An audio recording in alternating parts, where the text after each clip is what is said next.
Tamil Nadu politics ಅವ್ರು ಮಾಡ್ತಾರೆ, ನಮ್ಮ ಪಾಲಿಟಿಕ್ಸ್ ನಾವು ಮಾಡ್ತೀವಿ. ಅವ್ರ ರಕ್ಷಣೆ ಅವ್ರು ಹೋಗ್ತಾರೆ, ನಾವು ರಾಜ್ಯದ ಇದಕ್ಕೆ ನಾವು.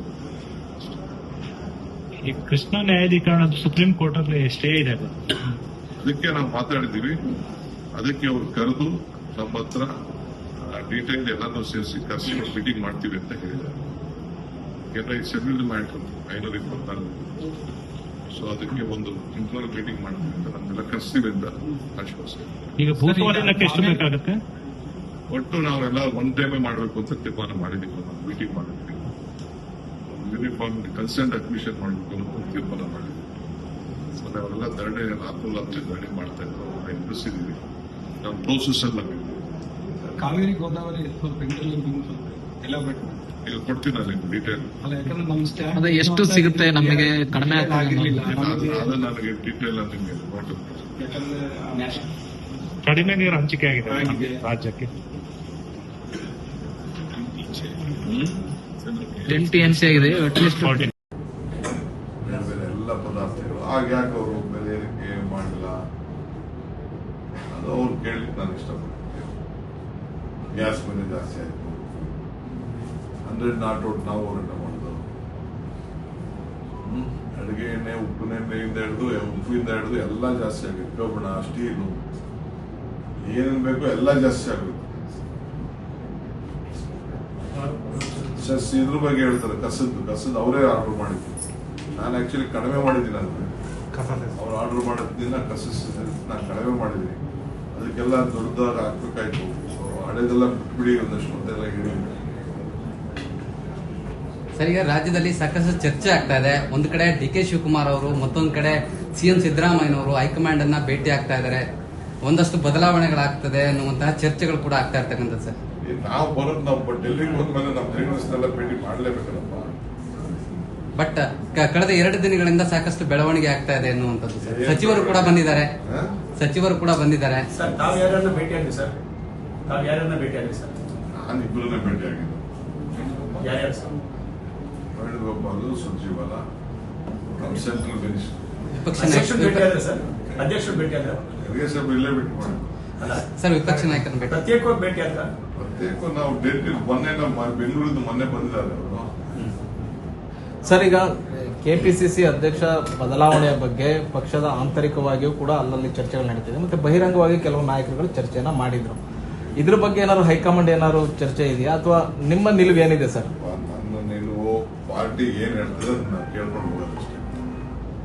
5 ವರ್ಷ ಮಾಡಿದ್ದೀವಿ. ಪಕ್ಷಕ್ಕೆ ಏನೆಲ್ಲ ಒಳ್ಳೇದಾಗಬೇಕು ಅದು ಬಹಳ ಇಂಪಾರ್ಟೆಂಟ್. ಸರ್, ಕಳೆದ ಪ್ರಾಜೆಕ್ಟಲ್ಲೂ ಕೂಡ ನೀವೇನು ಮಾತುಕೊಡ್ತೀರ ಆ ಮಾತು ಪ್ರಕಾರ ಕೊಡಬೇಕು. ಇನ್ನು ನಮ್ಮ ಯೂಸೇಜ್ ಬಗ್ಗೆ ಅವರು ಕೂಡ ಇನ್ಫಾರ್ಮೇಶನ್ ಹೋಗಿದೆ. ಇನ್ನು ಏನ್ ಬೇಕು ನಾವು ಸಹಕಾರ ಕೊಡ್ತೀವಿ ಅಂತ ತಿಳಿಸಿದ್ದೇವೆ. ಕ್ಯಾಬಿನೆಟ್ ಅವರು ನಾವು ತೆಗೆದುಕೊಂಡು ಹೋಗಿದ್ದೀವಿ ಅಂತ ಹೇಳಿ ಅಶ್ಯೂರೆನ್ಸ್ ಕೊಟ್ಟಿದ್ದಾರೆ. ಬಹುಶಃ ಆ ಏರಿಯಾ ಸಂಸತ್ ಸದಸ್ಯರಿಗೆಲ್ಲ ನಾವು ಒತ್ತಾಯವನ್ನು ಕೂಡ ನಾವು ತಂದಿದ್ದೇವೆ. ಇನ್ನ ಮಾಡ್ತೀವಿ. ಅದು ಕೂಡ ನಾವು ಆದಷ್ಟು ಜೊತೆ ಅದಕ್ಕೊಂದು ಪರಿಹಾರವನ್ನು ಒದಗಿಸಿಕೊಡ್ತೀವಿ ಅಂತ ಹೇಳಿ ನಮ್ಮ ಆಶ್ವಾಸನೆ ಬಂದಿದೆ. 3ನೇ ವಿಚಾರ ನಮ್ಮ ಮೇಕೆದಾಟು ವಿಚಾರ. ಮೇಕೆದಾಟು ವಿಚಾರದಲ್ಲಿ ಈಗಾಗಲೇ ಸುಪ್ರೀಂ ಕೋರ್ಟ್ ಅಲ್ಲೂ ಕೂಡ ಅವರು ಒಂದು ನೆಕ್ಸ್ಟ್ 15 ದಿನದಲ್ಲೇ ಹಿಯರಿಂಗ್ ಕೊಡ್ತೀವಿ ಅಂತ ಕೊಟ್ಟಿಲ್ಲ. ಸೊ ಅದ್ರ ಗಮನ ಕೊಡ್ತಾ ಇದ್ದೀವಿ. ಅವರು ರಾಜಕೀಯವಾಗಿ ಅವರು ತಮಿಳುನಾಡು ನಮಗೆ ಸಹಕಾರ ಕೊಡಲಿಲ್ಲ ಅನ್ನೋದು ಕೂಡ ನನಗೆ. ಆದರೆ ಕೆಳಗಡೆ ಅವರು ಕೂಡ ಅನೇಕ ಡ್ಯಾಮ್ಗಳನ್ನ, ಸಣ್ಣ ಡ್ಯಾಮ್ಗಳನ್ನ ಕಟ್ಟಿಟ್ಟು ಅವರು ಕೂಡ ಬಂದಿದ್ದಾರೆ. ನಾವು ಅವ್ರಿಗೆ ತೊಂದರೆ ಕೊಡೋಕೆ ಹೋಗ್ತಾರೆ. ಇದು ನಮ್ಮ ಹದ್ಬಸ್ದಲ್ಲಿ ನಾವು ಡ್ಯಾಮ್ ಅನ್ನು ಕಟ್ಟು ಅವರಿಗೆ ಅನುಕೂಲ ಆಗುತ್ತೆ. ಆ ವಿಚಾರ ಕೂಡ ನಾವು ಪ್ರಸ್ತಾವನೆ ಮಾಡಿದ್ದೇವೆ. ಬಟ್ ಅವರು ನೋಡುವುದಿಲ್ಲ. ಅದು ವಾಸ್ತವಾಂಶ ಏನಿದೆ ನೀವು ತಿಳಿಸ್ಬೇಕು ಅಂತೇಳಿ ಅವರು ಕೂಡ ನಾವು ಮಾಡಿದ್ದೇವೆ. ಅದ್ರ ಬಗ್ಗೆ ಕೂಡ ಒಂದು ಇಂಟರ್ನಲ್ ಡಿಸ್ಕಷನ್ ಮಾಡಿ ನೀವು ನಾವು ತಿಳಿಸ್ತೇವೆ ಅಂತ ಕೂಡ ಅವರು ತಿಳಿಸಿದ್ದಾರೆ. ಇದಲ್ಲದೆ ಕಳಸಾದ ವೈಲ್ಡ್ ಲೈಫ್ ಕ್ಲಿಯರೆನ್ಸ್ ಯಾಕೆ ಆಗಿಲ್ಲ ಅದ್ರ ಬಗ್ಗೆ ಕೂಡ ಈಗಾಗಲೇ ನಾವು ಪ್ರಸ್ತಾವನೆ ಮಾಡಿದ್ದೀವಿ. ಯಾಕೆಂದ್ರೆ ನಾವು ಕೆಲಸನ ಈಗಾಗಲೇ ಟೆಂಡರ್ ಕೂಡ ಕರೆದು ಬಿದ್ದಿಲ್ಲ. ಸೊ ನಾನು ಪ್ರಹ್ಲಾದ್ ಜೋಶಿ ಅವರನ್ನು ಭೇಟಿ ಮಾಡಿದ್ದೆ. ಸಂಬಂಧಪಟ್ಟಂತ ಫಾರೆಸ್ಟ್ ಮಿನಿಸ್ಟರ್ ಕೂಡ ಭೇಟಿ ಮಾಡಿದ್ದೆ. ಅದು ಇನ್ನ ಪರ್ಮಿಷನ್ ಸಿಕ್ಕಿಲ್ಲ. ಇದಲ್ಲದೆ ನಮ್ಮ ಏನು ಒಂದು ಎತ್ತಿನೊಳೆ ಪ್ರಾಜೆಕ್ಟ್ ಇದೆ, ಆ ಪ್ರಾಜೆಕ್ಟ್ ಅನ್ನ ನೀವು ಒಂದಷ್ಟು ಫಂಡ್ಸ್ ಕುಡಿಯೋ ನೀರು ವಿಚಾರ ಅಂತ ಹೇಳಿ ನೀವು ಕೊಡಿಸ್ಬೇಕು ಅಂತ ಹೇಳಿ ನಾವು ಅದಕ್ಕೊಂದು ಫಂಡ್ಸ್ ಕೂಡ ಕೇಳಿದ್ದೇವೆ. ಆಮೇಲೆ ಫಾರೆಸ್ಟ್ ಕೆಲವು ಪ್ರಾಬ್ಲಮ್ಸ್ ಇತ್ತು. ತುಮಕೂರು ಬರೋವರು ಕೂಡ ಜಮೀನನ್ನು ಆಲ್ಟರ್ನೇಟ್ ಜಮೀನನ್ನು ನಾವು ಯಾರ್ಯಾರಿಗೆ ಒದಗಿಸ್ಕೊಟ್ಟಿದ್ದೇವೆ. ಆ ವಿಚಾರ ಕೂಡ ಪ್ರಸ್ತಾವ ಮಾಡಿದ್ದೇವೆ. ಅದನ್ನ ಯೋಚನೆ ಮಾಡಿ ಕನ್ಸಿಡರ್ ಮಾಡ್ತೀವಿ. ನಾವು DPR ಕಂಪ್ಲೀಟ್ ನಾನು ನೋಡ್ತೀನಿ ಅಂತ ಹೇಳಿ ಅದಕ್ಕೆ ಕೂಡ ಒಂದು ಅಶ್ಯೂರೆನ್ಸ್ ಕೊಟ್ಟಿದ್ದಾರೆ. ಸೊ ಈಗ ಇನ್ನ ಮುಖ್ಯವಾಗಿ ಇನ್ನ ಬೇರೆ ಜಲಶಕ್ತಿ ಸಂಬಂಧಪಟ್ಟಂತೆ ಈ ಕಾವೇರಿ ಗೋದಾವರಿ ಲಿಂಕ್ ಪ್ರಾಜೆಕ್ಟ್ ಅದ್ರ ಬಗ್ಗೆ ಕೂಡ ಇಂಟರ್ಲಿಂಕಿಂಗ್ಗೆ ನಮ್ಮ ತೆಲಂಗಾಣಗೆ ಅನುಕೂಲ ಆಗ್ತದೆ, ಆಂಧ್ರಗೆ ಅನುಕೂಲ ಆಗ್ತದೆ, ಕರ್ನಾಟಕ ಅದ್ರ ಬಗ್ಗೆ ಕೂಡ ಹಿಂದೆ ನಾವು ರಾಜಸ್ಥಾನದಲ್ಲಿ ಆ ವಿಚಾರವನ್ನು ಮಾತಾಡಿದ್ದು. ಅದು ಕೂಡ ನಮಗೆ ಪಾಸಿಟಿವ್. ನಾವು ಏನೇನು ಪ್ರಸ್ತಾವನೆಯನ್ನ ಮುಖ್ಯಮಂತ್ರಿ ನಾವು ಕೊಟ್ಟಿದ್ದೇವೆ ಅವರು ಪಾಸಿಟಿವ್ ಆಗಿ ನಮಗೆ ಸಾಕಾರ ತಿಳಿಸಿದ್ದಾರೆ. ಏನೇನು ವಿಚಾರ ಪ್ರಸ್ತಾವನೆ ಮಾಡಿರೋದ್ರಲ್ಲಿ ಕಾಪಿ ಕೂಡ ಇದು ಬಹಳ ಪ್ರಮುಖ ವಿಚಾರ. ನಮ್ಮ ಭೇಟಿ ಬಹಳ ಫಲದಾಯಕವಾಗಿದೆ ಅನ್ನೋದು ನನಗೆ ಬಹಳ ಸಂತೋಷ. ಬರಗಾಲಕ್ಕೆ ನಮ್ಮ ಮಂತ್ರಿಗಳು, ಯಾದಗಿರಿ ಮಂತ್ರಿ, ಅಲ್ಲಿ ಶಾಸಕರು, ಗೋಪಾಲಕೃಷ್ಣ ನಾಯಕರು ಎಲ್ಲ ಬಹಳ ಒತ್ತಾಯ ಮಾಡ್ತಾ ಇದ್ರು. ಯಾರು ಇದೆಲ್ಲ ಈ ಮಧ್ಯದಲ್ಲಿ ಯಾರೋ ಕೋರ್ಟ್ ಹೋಗ್ಬಿಟ್ಟು ಪಾರ್ಟಿ TMC ಬೇಕು ಅಂತ ಹೇಳಿ ಒಂದು ಕೋರ್ಟಿಂದ ಕೋರ್ಟ್ ಅವರು ಅದನ್ನ ಕೊಡಕ್ಕಾಗಲ್ಲ, ನಾವು ಒಪ್ಪಿಗೆ ಹೋಗಿಲ್ಲ. ಆಮೇಲೆ ಇನ್ನೊಂದು ಪರಿಸ್ಥಿತಿ ಸ್ಟೇ ಇವತ್ತು ವೆಕೇಟ್ ಮಾಡಿದೆ.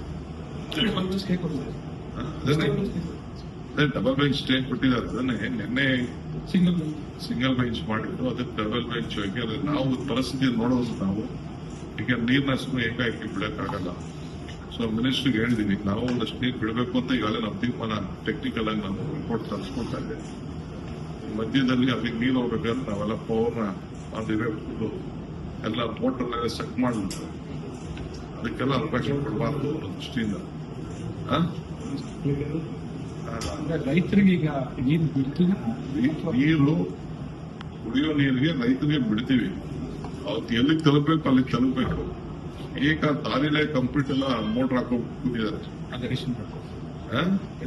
ಅದೆಲ್ಲ ಪ್ರಾಪರ್ ಪ್ರಿಪರೇಷನ್ ಮಾಡಕೋಬೇಕು. ಪ್ರಿಪರೇಷನ್ ಮಾಡಿ ಪವರ್ನೆಲ್ಲ ಆ ಕಡೆ ಈ ಕಡೆ ಎಲ್ಲ ನಿಲ್ಲಿಸಿ ಡೇ ಟೈಮಲ್ಲಿ ನೈಟ್ ಟೈಮಲ್ಲಿ ರಕ್ಷಣೆ ಮಾಡಬೇಕು. ಮಾಡಿ ಆ ನೀರು ತಲುಪಬೇಕು. ಇದು ಬಿಟ್ಬಿಟ್ಟು ಅಲ್ಲಿ ನೀರು ಹೋಗ್ಲಿಲ್ಲ ಅಂತಂದ್ರೆ ತಿರ್ಗಾ ಕೇಳ್ತಾರೆ. ಈ ವರ್ಷ ನಮ್ಗೆ ನಾವು ಪ್ರಯಾರಿಟಿ ಅವೆಲ್ಲ ಎಕ್ಸೆಸ್ ಹಾಕೊಂಡಿದೆ. ರಾಯಚೂರು ಬೇರೆ ಫಸ್ಟ್ ನಮ್ಗೆ ಕುಡಿಯೋ ನೀರು ಡ್ರಿಂಕಿಂಗ್ ಪ್ರಯಾರಿಟಿ, ಅದನ್ನ ಗಮನದಲ್ಲಿ ಇಟ್ಕೊಂಡು ನಾವು ತೀರ್ಮಾನ ಮಾಡ್ತೀವಿ. ಸರ್, ಇತ್ತೀಚೆಗೆ ತಮಿಳುನಾಡು